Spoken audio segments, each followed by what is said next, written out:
But when you identify too closely with this mask, you begin to lose touch with your true self. And when the true self is forgotten, the confidence you show is only an illusion, rooted not in your own being, but in how well you perform the role you were given. A woman with unshakable confidence is not someone who has never worn a mask. On the contrary, she once wore it skillfully. But she came to a hard truth.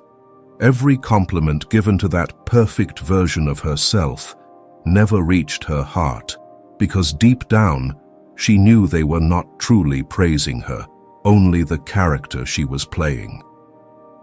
And in that moment, she understood that to build real, rooted confidence, she had to dare to remove the mask. A friend of mine always appeared at work as the ideal colleague, polite, agreeable, and always ready to go along with others' ideas. Co-workers liked her because she was easygoing, and her boss valued her for not causing trouble. But when it came to crucial decisions, she often stayed silent, afraid that expressing her real opinion would upset others. One day, during a meeting, the project she had poured months of effort into was completely changed to suit someone else's preferences. That was when she realized, if she kept choosing safety, her voice would forever be buried. She began to speak up, hesitantly at first, but each time she voiced what she truly believed, she felt herself returning closer to who she really was. And in that moment, a deeper kind of confidence began to take root, not from getting agreement, but from knowing she had been honest with herself. Removing the persona is like clearing layers of dirt covering a gemstone buried deep underground. While the dirt is there, you might decorate its surface, but its light is still hidden. Each time you speak your truth, even just a little, you remove a handful of dirt. At first, the light is faint, but over time it becomes a self-sustaining glow, brilliant without relying on any external beam. And it is precisely this self-generated light that forms unshakable confidence, one that cannot be extinguished by a single criticism or a cold glance. When that light begins to shine, you will notice a subtle but profound change. Confidence is no longer a state you must maintain, but the natural ground you stand on. It does not depend on circumstances, nor sway under applause or whispers. You no longer need to guess how you appear in others' eyes, because the standard you measure yourself by is now internal. A woman who has removed her social mask carries a completely different presence. Quiet, yet resolute. Gentle, yet unshakable. Her confidence allows her to step into any space with a strong inner axis. She doesn't need to raise her voice to be heard, nor show off to be seen. Everything she says and does springs from an alignment between what she thinks, feels, and believes. You don't need giant leaps to enter this state.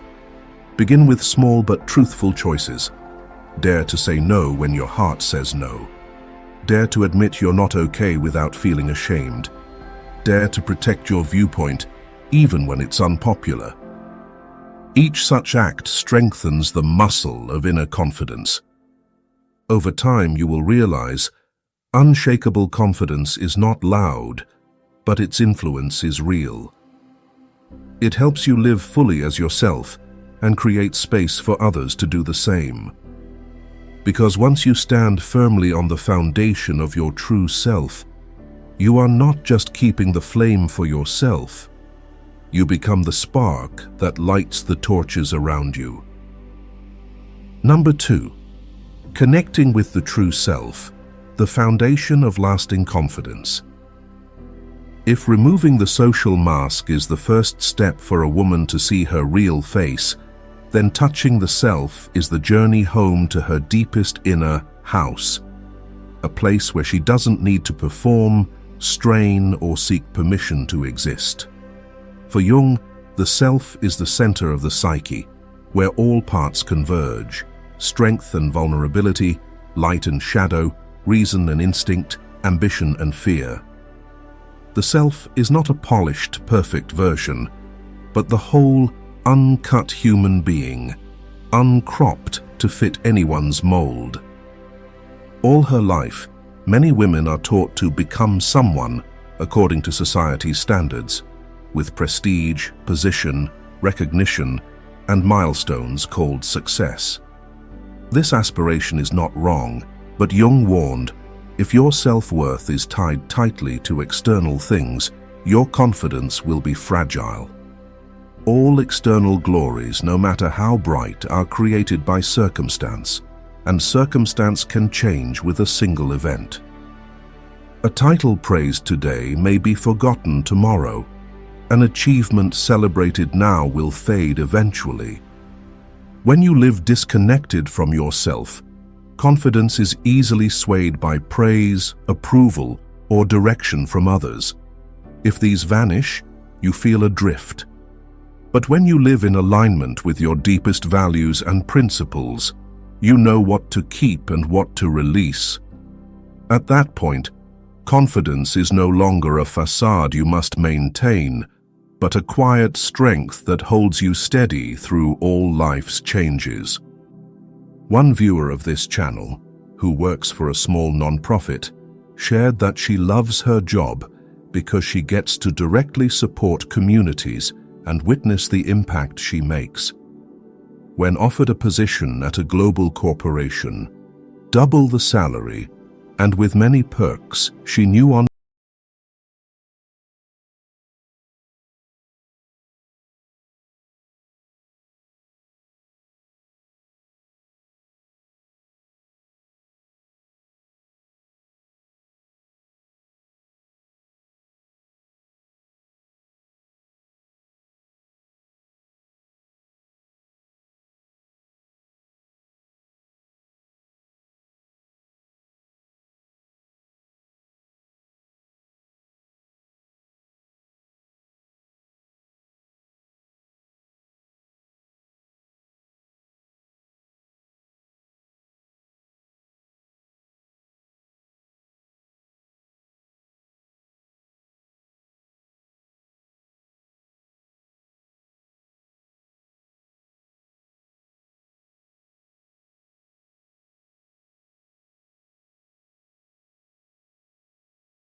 I'm better than others, but a deep inner calm.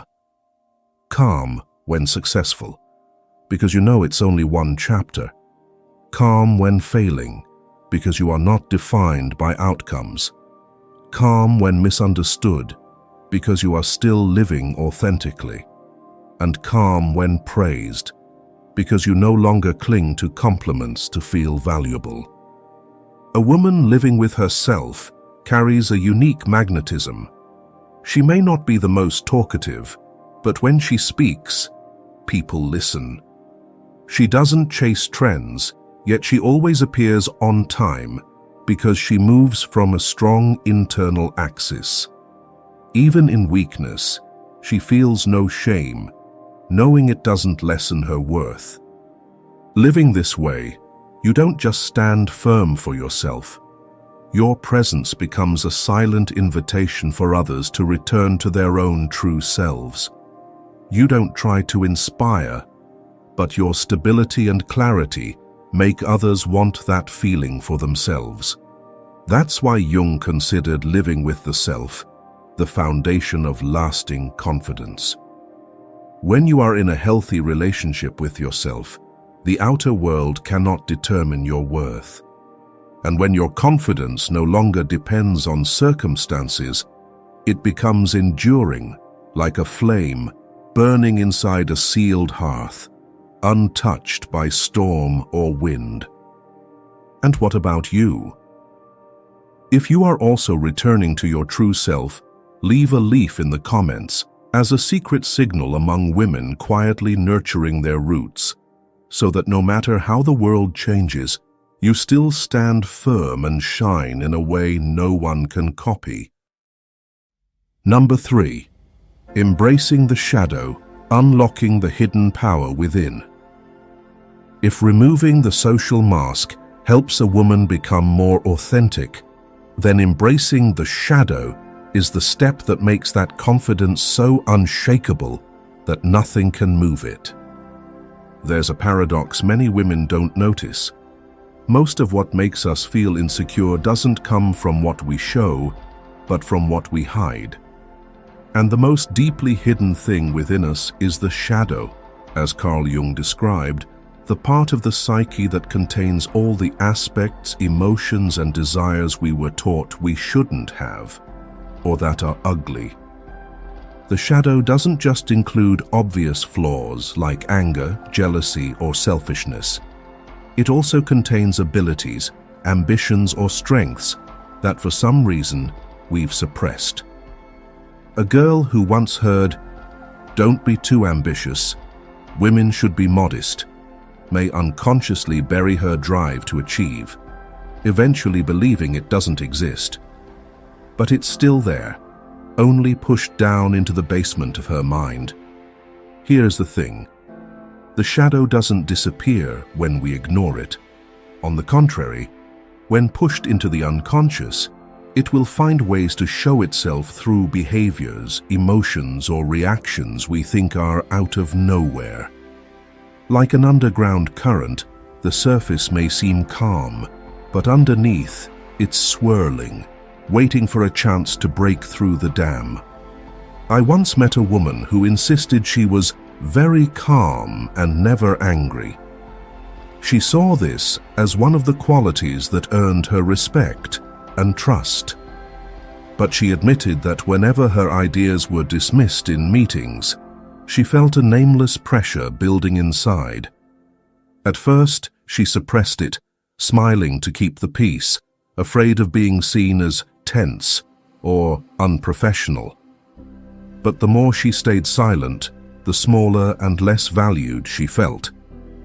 Only when she dared to admit that she was angry and that the feeling was justified, did she realize it wasn't a sign of weakness.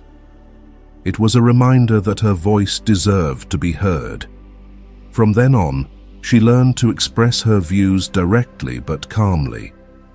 Each time she did, her confidence thickened, not because she never felt anger, but because she had learned to use it as a tool to defend her values. This reflects an important truth.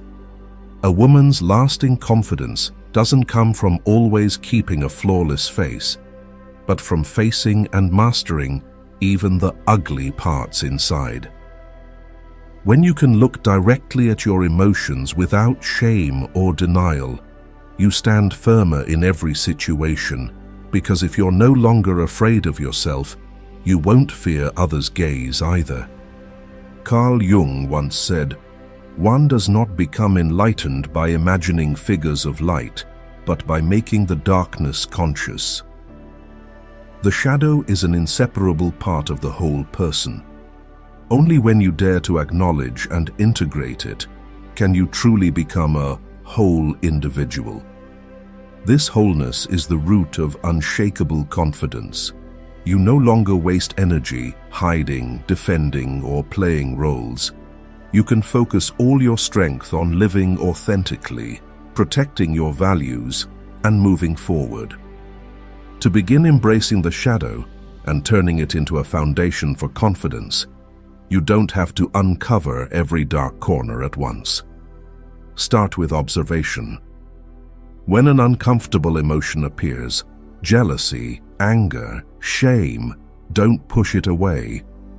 Instead, pause, breathe, and ask, what is this feeling trying to tell me? Often, it's a reminder that you're neglecting an important need, value, or dream. Next,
afraid of being seen as too masculine.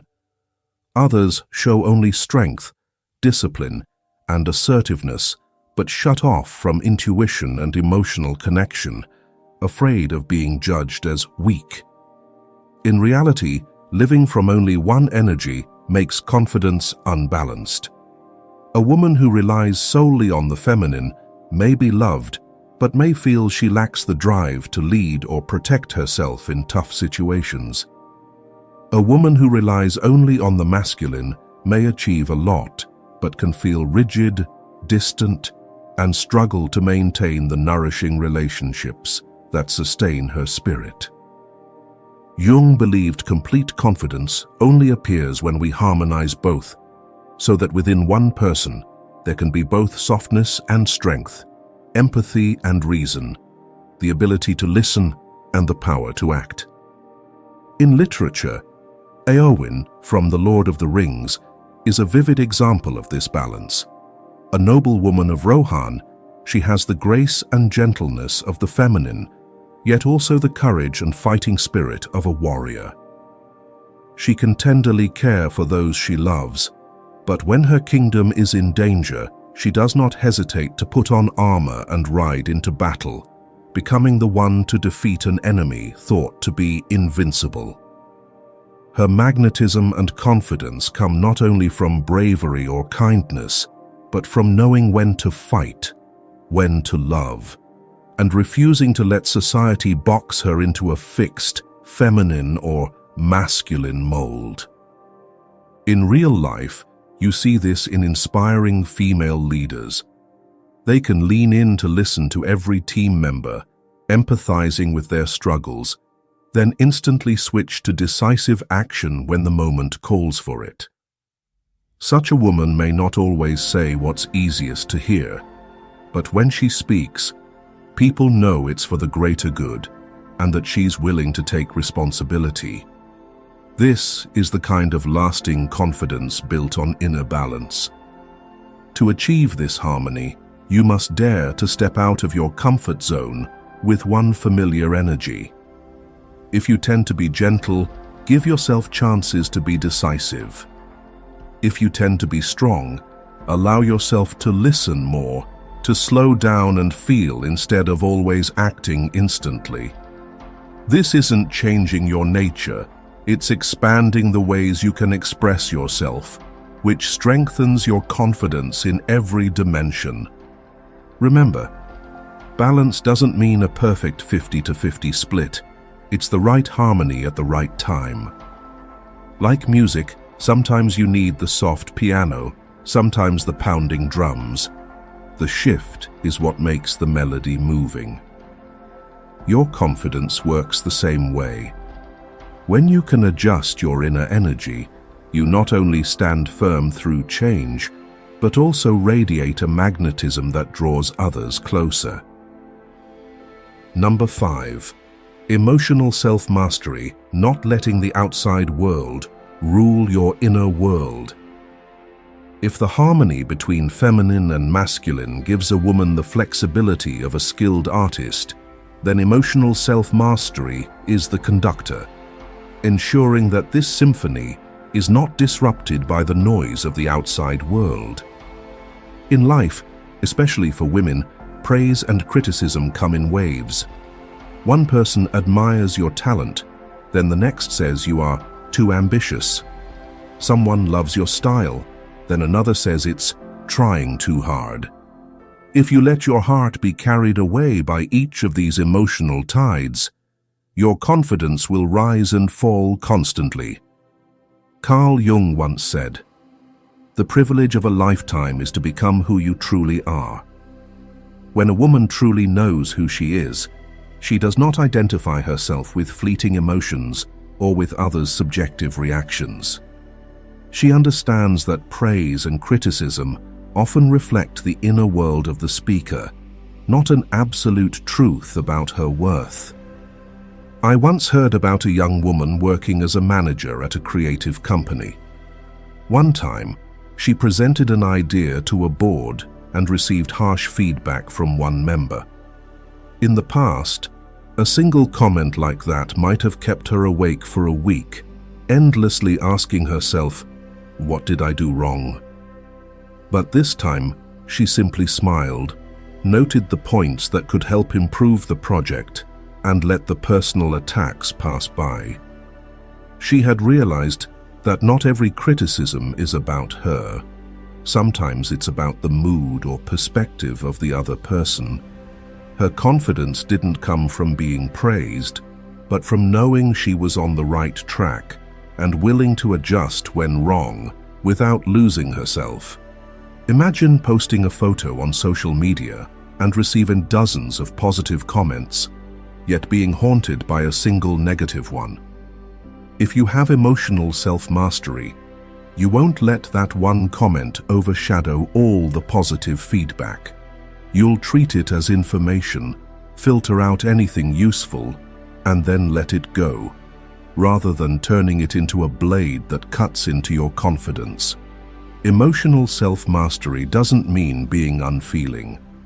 On the contrary, it's the ability to experience the full range of emotions without letting them dictate your actions or your sense of worth. A woman with emotional self-mastery walks into meetings, debates, and challenges with a natural calm. She doesn't need to react aggressively to prove she's right, nor does she tremble under scrutiny.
Jung called this state wholeness. He described it as the harmony of all the seemingly opposing parts of a person: reason and emotion, strength and softness, ambition and peace, light and shadow. When these parts stop fighting, the enormous energy once drained by inner conflict is freed, allowing you to create, to be fully present, and to live entirely as yourself. Jung once wrote, "Until you make the unconscious conscious, it will direct your life and you will call it fate." Applied to a woman's confidence, this is a powerful reminder. You are not defined by unconscious reactions or past roles, but by your ability to recognize and integrate every part of yourself so they can contribute to one unified direction. For many women, fragile confidence doesn't come from lacking ability, but from an ongoing, silent battle between different parts of themselves. One part wants to advance in a career, another fears losing time for family. One part wants to challenge herself, another fears failure. One part craves freedom, another needs stability. When these parts keep pulling in different directions, your energy is scattered and your confidence drained. In contrast, when you live in wholeness, every part of you stands on the same side. Whatever decision you make, all of you agrees and supports it. You don't need to force confidence because it's the natural result of feeling aligned and clear. Michelle Obama is a powerful example of living in wholeness. Before becoming First Lady of the United States, she had a successful career as a lawyer. When she stepped into her new role, she faced enormous pressure. Community work required much time, while she still wanted to be present for her daughters and support her husband as president. Instead of letting these roles pull her apart, she found ways to make them complement each other, focusing on initiatives in education, children's health, and school nutrition, aligning with her ideals while integrating work and family life. This harmony freed her energy, reduced inner conflict, and maintained her strong presence. It was this wholeness that became the foundation for a lasting confidence, not forced and not easily shaken by pressure or outside judgment. When a woman lives in wholeness, her confidence becomes naturally sustainable. She no longer asks, "Am I doing this for myself or for others?" Because every part of her, mind, heart, ambition, responsibility, is moving toward the same goal. Every decision carries inner consensus, without hidden conflicts, forcing her to strain to appear steady. This unity unleashes a powerful energy. Instead of draining herself to resolve inner battles, she directs all her focus and passion into action. This creates a different kind of confidence. It doesn't need to be loud, but everyone can feel its force. In her work, she is clear and consistent. In relationships, she is both soft and boundaried. In challenges, she is unshaken, knowing every part of her is on board. To reach the state of living in wholeness, start by identifying all your pieces, both those you're proud of and those you've avoided. Ask, what makes this part resist or fear? What makes it want to join in? When you understand each part's true needs, you can find ways for them to stop opposing and start supporting each other. Another key step is learning to make decisions based on the shared voice of all your parts, rather than just the loudest or most urgent one. Sometimes this means pausing to listen or declining an attractive opportunity if it doesn't fit the whole of your life. Other times it means daring to take on a new challenge because you know every part of you is ready to help. So we've now traveled through most of this journey. I want to thank you for being here. Has something in this journey made you pause? Has an inner door quietly opened? Has a quiet note made you listen to yourself again? If so, hit like to keep it alive in your memory and share this as a signal to other women, because perhaps they too need a reminder that true confidence never has to be borrowed from the world. Number 7. Keeping promises to yourself, the root of true confidence. When every part of you is standing on the same side and supporting each other, you'll realize that to keep that confidence steady through the years, you need one seemingly small thing with the power to shape your entire sense of self-worth: the ability to keep promises to yourself. A woman's confidence is often described as the result of knowing who she is, accepting herself, and harmonizing her inner parts. But there is a deeper, quieter root: the belief that I can rely on myself. This belief isn't built from empty affirmations or short-lived motivation. It is formed through the repeated experience that whenever you say "I will," you truly do. Carl Jung once wrote, "You are what you do, not what you say you'll do." Every time you keep a promise to yourself, no matter how small, you send yourself a clear message.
Were forgotten in the to-do list. She told herself it was normal, until one day, while editing someone else's manuscript, she realized she had spent hours helping another person fulfill their promise while being unable to trust her own. From that day, she started differently.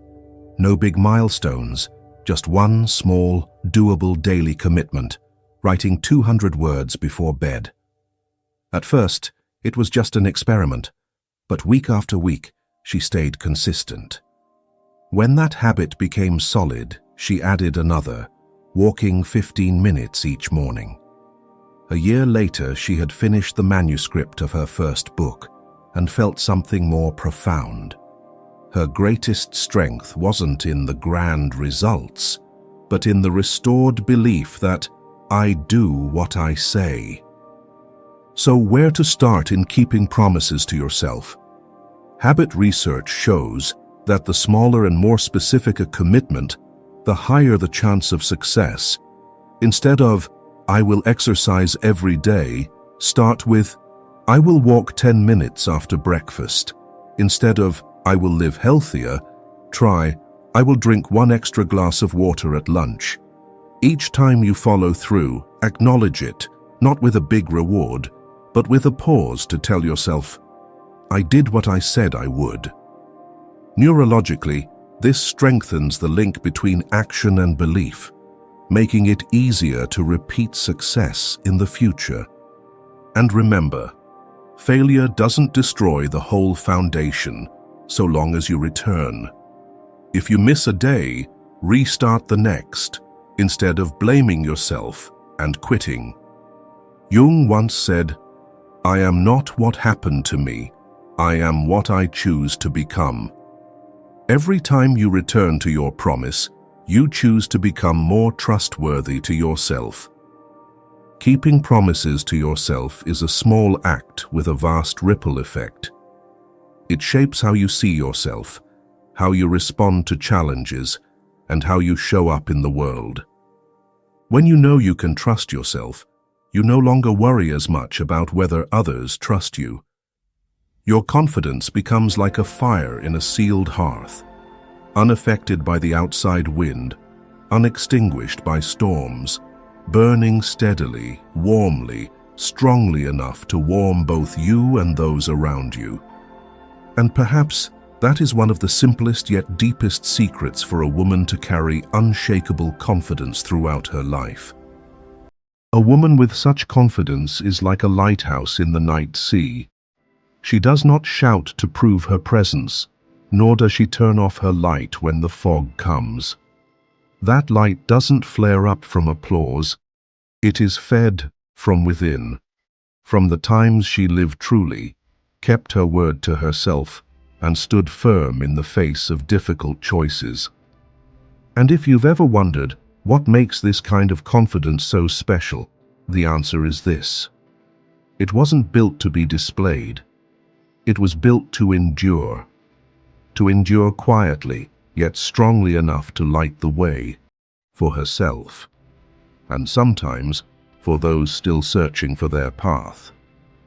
And if this video awakens in you a deeper desire to live with unshakable confidence, to show up fully without chasing any external measure, subscribe and turn on notifications to journey with me in every next video.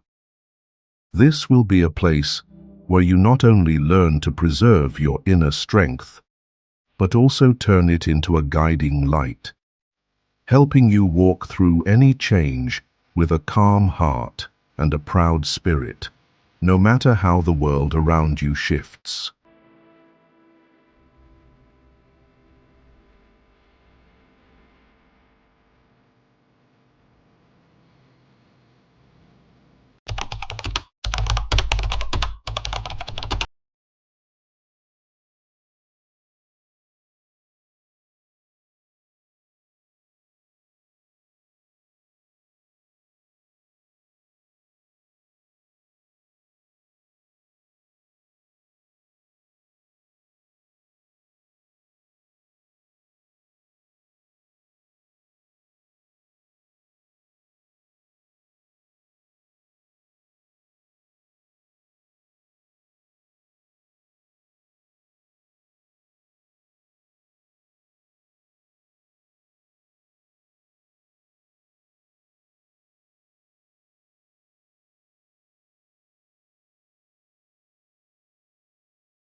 factually sums up all the statements of the unconscious of a man about his psychic totality. She, the anima, is the symbolic image of the entire depth of a man's inner world, a part of him invisible to the naked eye.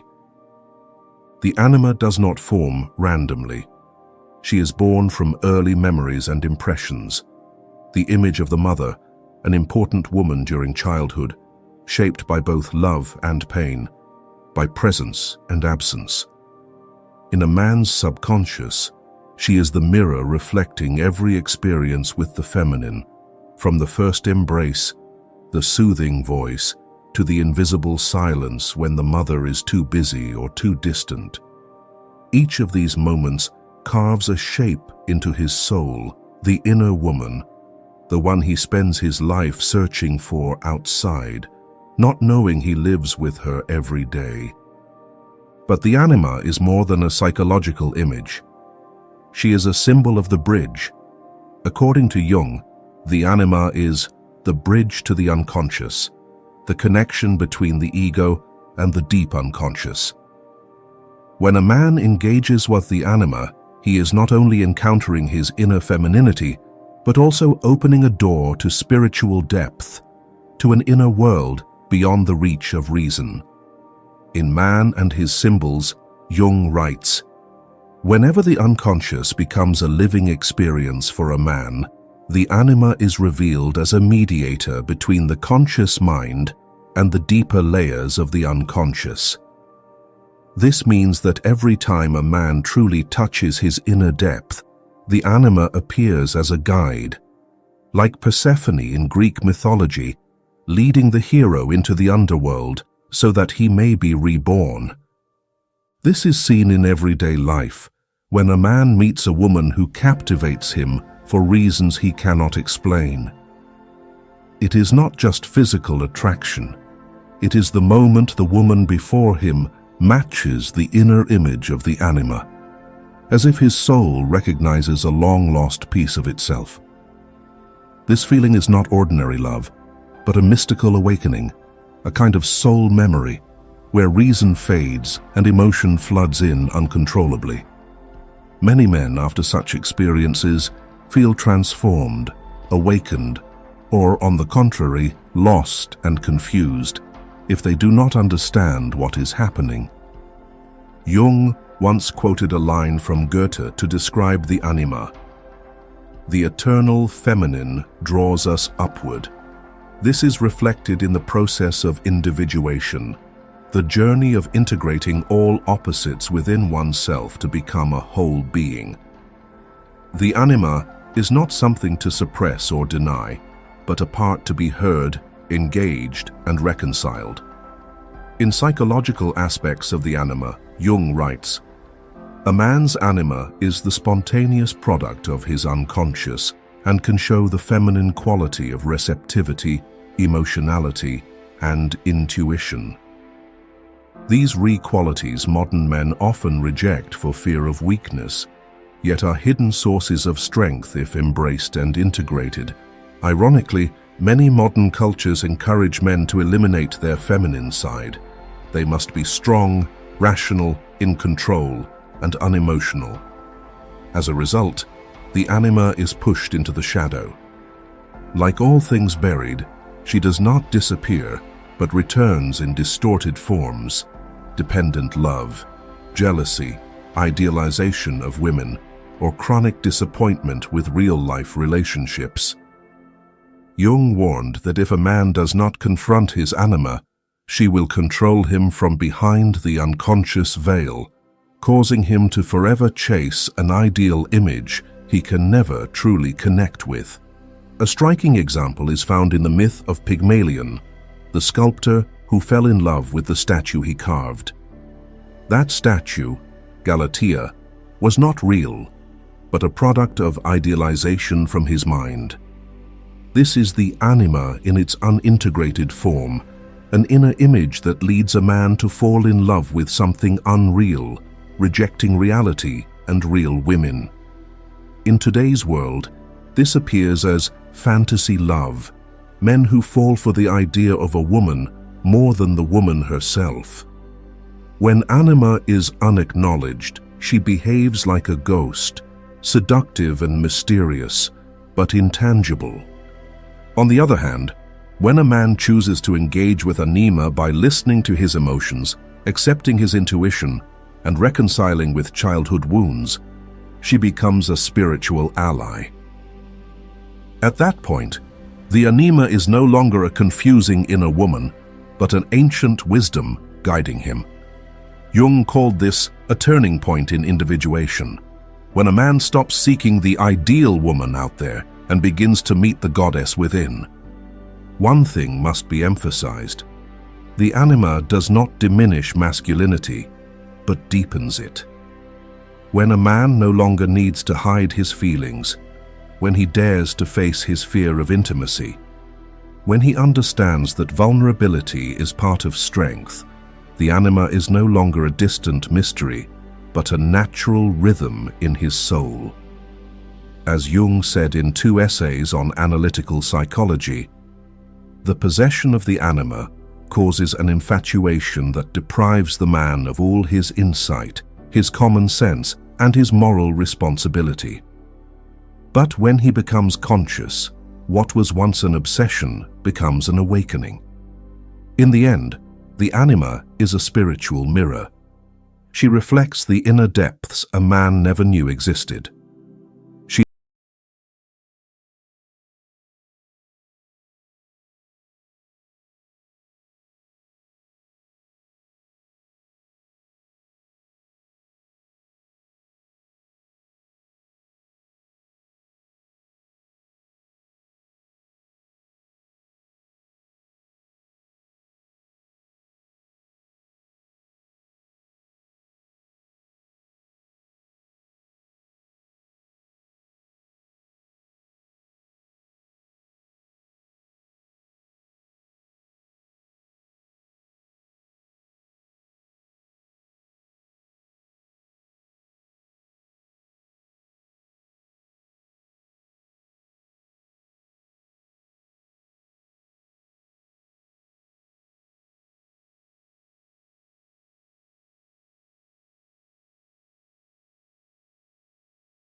The anima is a spiritual event, not merely a crush.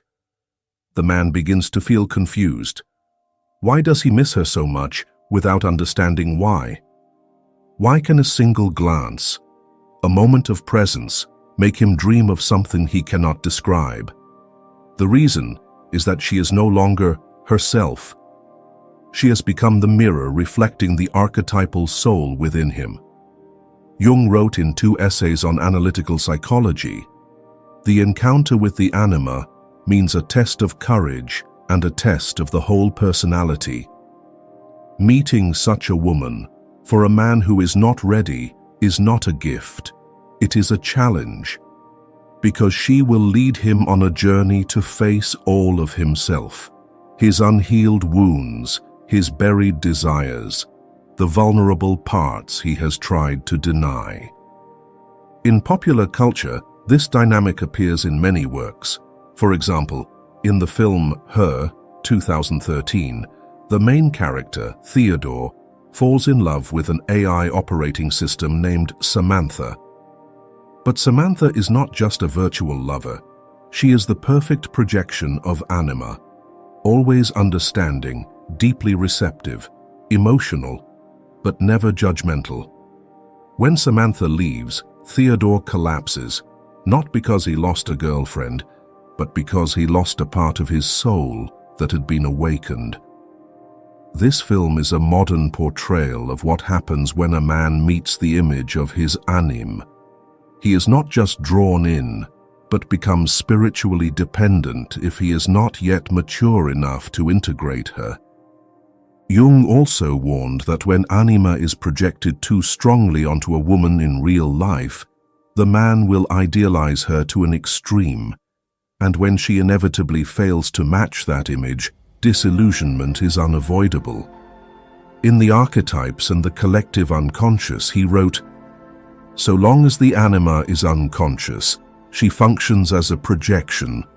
One meets her as a woman in real life, and because she seems to be the right one is hopelessly caught." The man may believe he is madly in love, but in truth, he is drawn into his inner image, and the woman outside is merely a placeholder. But if the man has begun the work of reconciling with his anima, he no longer idealizes. He begins to see the true value of a woman who resonates with the frequency of his soul. Then, he no longer loves to fill a void, but to evolve alongside another. The woman, in this case, is no longer a muse he is infatuated with, but a catalyst, the one who stirs within him what he must face and transform.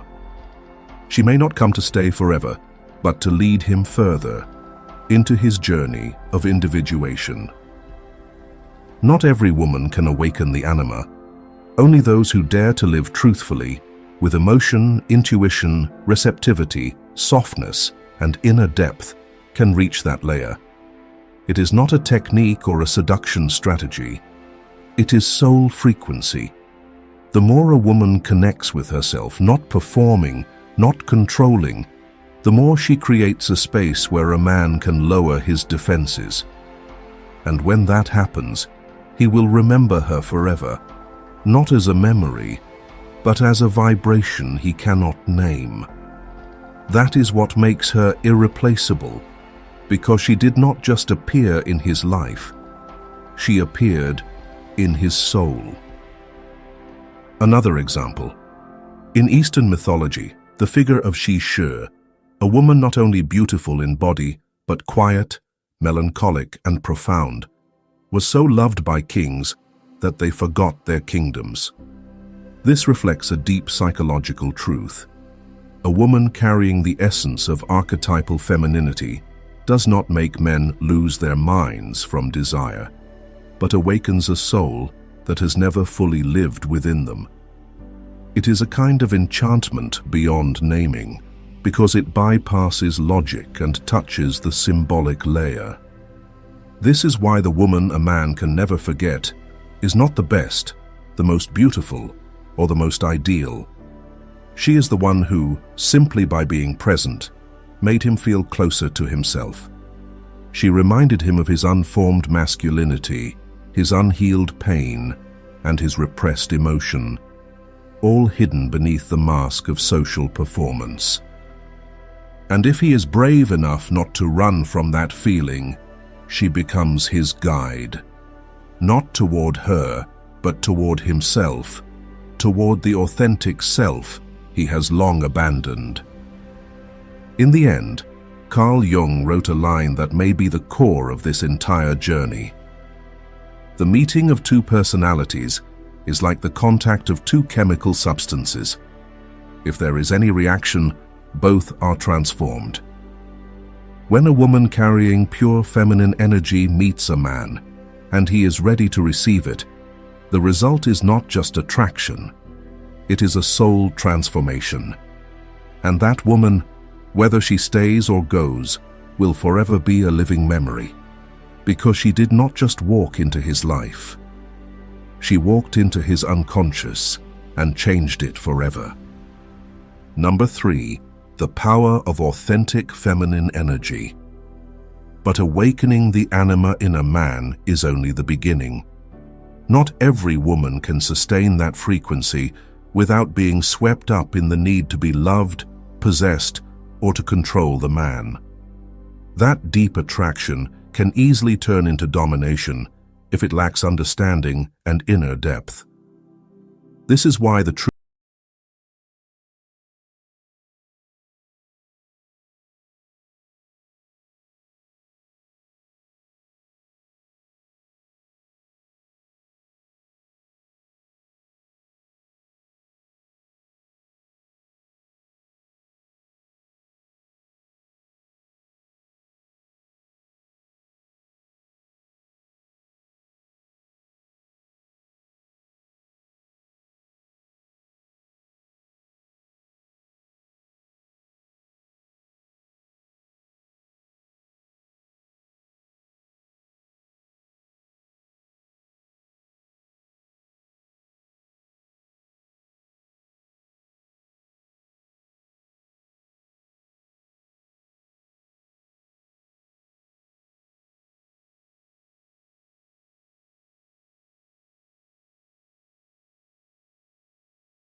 between authentic feminine energy and what he called over-identification with anima.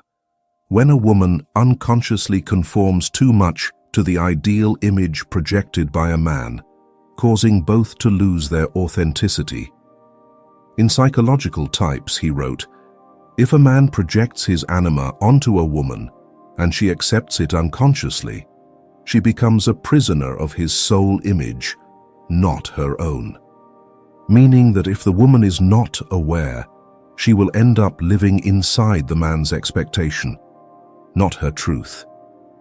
True feminine energy does not come from becoming what he needs, but from returning to who she is, a free, receptive being who does not seek control.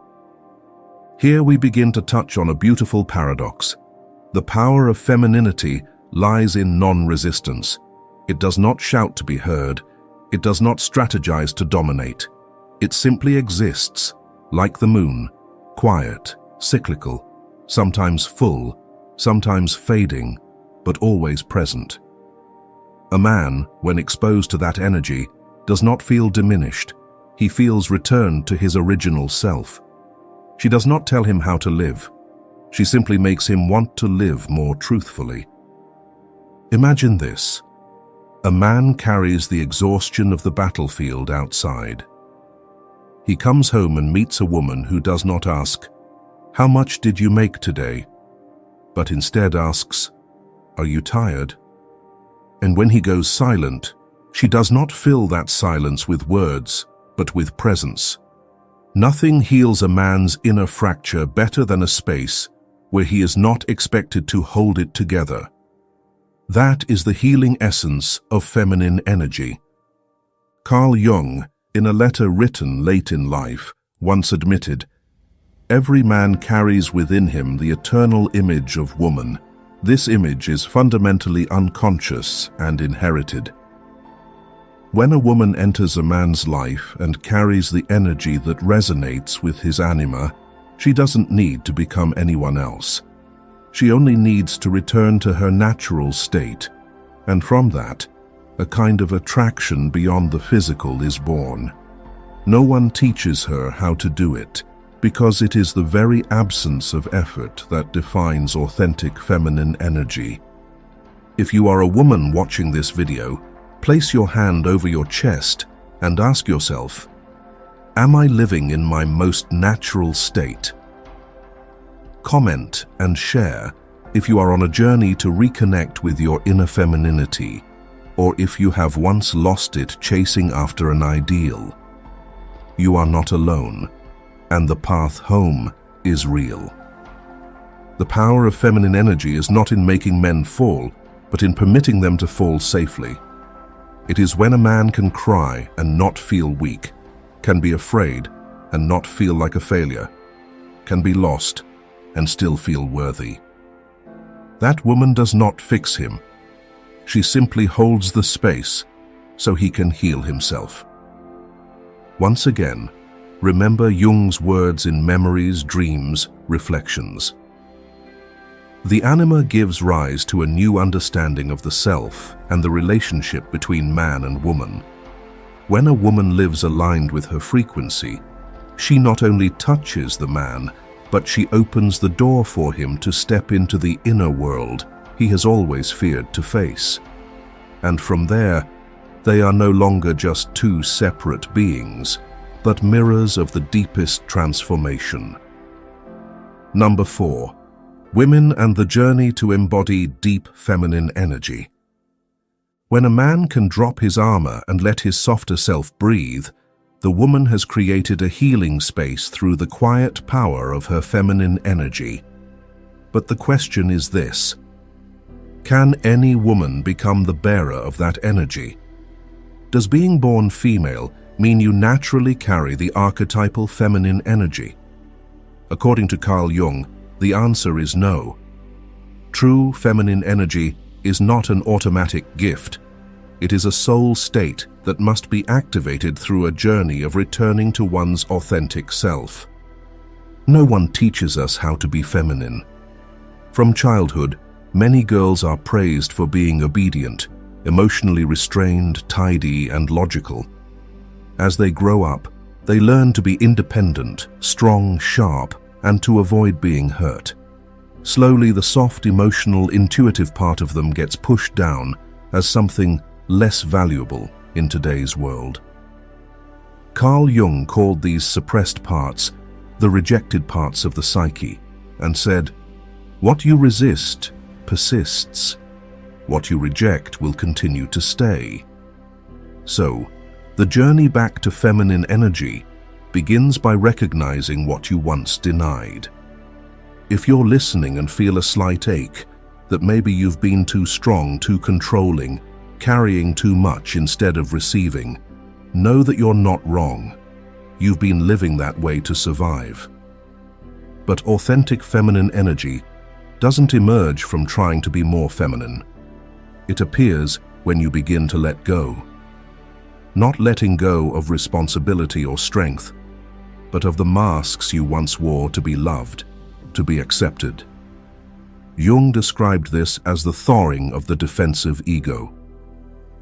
The process of individuation is the process of becoming the self, by differentiating from the collective and integrating the shadow. You cannot return to your true self without facing the shadow, the fear of vulnerability, the wounds you forgot, and the abandoned feminine.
and primal magnetism returns effortlessly. Have you ever heard a woman laugh as if the whole universe is breathing through her? A laugh not meant to impress, but as if she is fully herself. That is the anima within her coming alive, and not only affecting her, but the men around her feel it too. As Jung once wrote, when a woman touches the deep feminine within herself, she awakens the anima in the men around her. When she connects with herself, the world around her starts to shift. And that is the most beautiful thing about this journey. You don't have to try to make anyone fall for you. Just return to yourself, and your feminine energy will radiate like a magnetic field. It does not call with noise, but with stillness. It needs no proof, because presence alone is enough. Then, men who once felt lost, overly rational, and disconnected from their hearts, will begin to remember themselves. Remember the soul part that had fallen asleep. Remember the anima. If you are a woman walking this path, know it won't be easy. There will be days you feel out of place in the world. Moments you feel too sensitive, too moody, too much. But you are not wrong. You are simply thawing out, returning to your most original state. A being who can feel, love, and keep the soul's fire burning for herself and those around her. Don't give up. Leave a comment if you are on this journey, or if something in this message touched you, or if you've ever seen such a woman and felt the difference in her energy. Because when a woman returns to herself, she doesn't just change her life, she changes the rhythm of every space she moves through. Number 5. Anima, the gateway to sacred love. And then, at the deepest level, where all masks have been removed, where there is no longer a struggle between strength and softness, between control and surrender, the anima is no longer just a psychological archetype, but becomes a gateway to what Carl Jung called sacred love, a love that does not bind, intoxicate, or create dependence, but offers the opportunity for a person to transform from the root. Jung believed that the anima is not merely an inner image of a woman within a man's soul. She is the bridge between a man and the divine within himself. In the Archetypes and the Collective Unconscious, he wrote, "The anima is the archetype of life itself." But in another, lesser-known passage, Jung clarified, "The anima, being the archetype of the soul, can connect man not only to his unconscious, but also to the numinous experience, the divine within." That means love through the anima is not simply a connection to the feminine, but a connection to the sacred energy locked away inside the man himself. When a man meets a woman who radiates anima's energy, someone who has walked the path of inner reconciliation, who knows how to feel, to wait, to be still, and not manipulate, he doesn't just feel attraction. He begins to question the version of himself he once thought was solid. He starts to ask, who am I when I no longer have to pretend? How do I want to live if I stop chasing what I don't truly need? A great love doesn't create dependency. It initiates an ego crisis, the first step toward individuation. If you're watching this video, take a moment to ask yourself, has anyone in your life, not necessarily a lover, ever made you ask deep questions about yourself? Not through preaching or logic, but simply through their presence, which made you want to be more honest with yourself. Share that story in the comments. It may be a sign that the anima in you has been awakened. Jung described individuation as the journey of becoming a complete version of oneself, where the ego is no longer the center, but steps aside for the true self. And here's the key. For a man, the anima is the only bridge capable of taking him beyond the grip of his ego. In 2 essays on analytical psychology, Jung wrote, "The meeting with the anima produces at least a momentary effect of renewal and inspiration, giving access to the self." Meaning that every time a man encounters the anima, even briefly, he opens a door to the core of his soul. That is why many men, after a deep relationship with a woman who carries strong anima energy, completely change the direction of their lives. They leave their old jobs, pursue art, begin meditating, go to therapy, and start journaling. Not because they've become weaker, but because they've begun to hear a deeper call within. A woman like that doesn't need to speak much. Every glance, every silence becomes a living symbol. What Jung believed could bridge consciousness and the unconscious. That is what sacred love is. It does not come to comfort you, but to reveal a new dimension of yourself.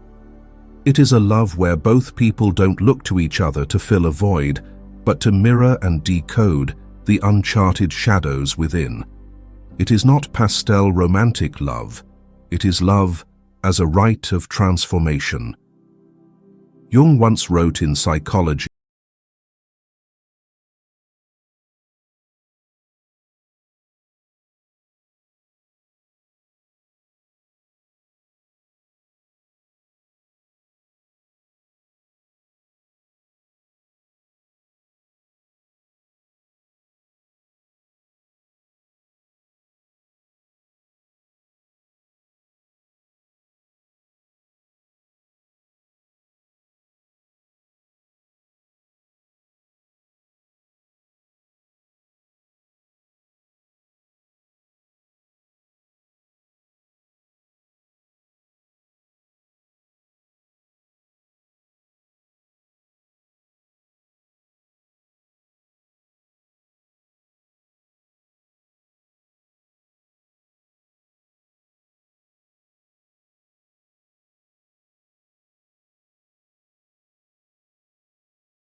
to see himself more deeply, not through teaching or instruction, but through a presence that made him feel touched. She awakened not just love in him, but the memory of his soul, a place where the rigid ego gave way to something softer, more real, and more trustworthy. Carl Jung once said, "Your vision will become clear only when you look into your heart. Who looks outside dreams. Who looks inside awakens." A woman who carries pure feminine energy does not pull a man into her world. She opens the door for him to return to his own. There, he no longer tries to conquer or possess, but begins to learn how to be present, honest, vulnerable, and whole. That secret was never about appearance, never about skill or words. It is a frequency, a depth that radiates from a woman who has reconciled with herself, and therefore touches the unconscious of others. It is a quiet invitation to come home, not rushed, not demanding, yet more powerful than any desire. How could a man ever forget someone who once led him back to his soul?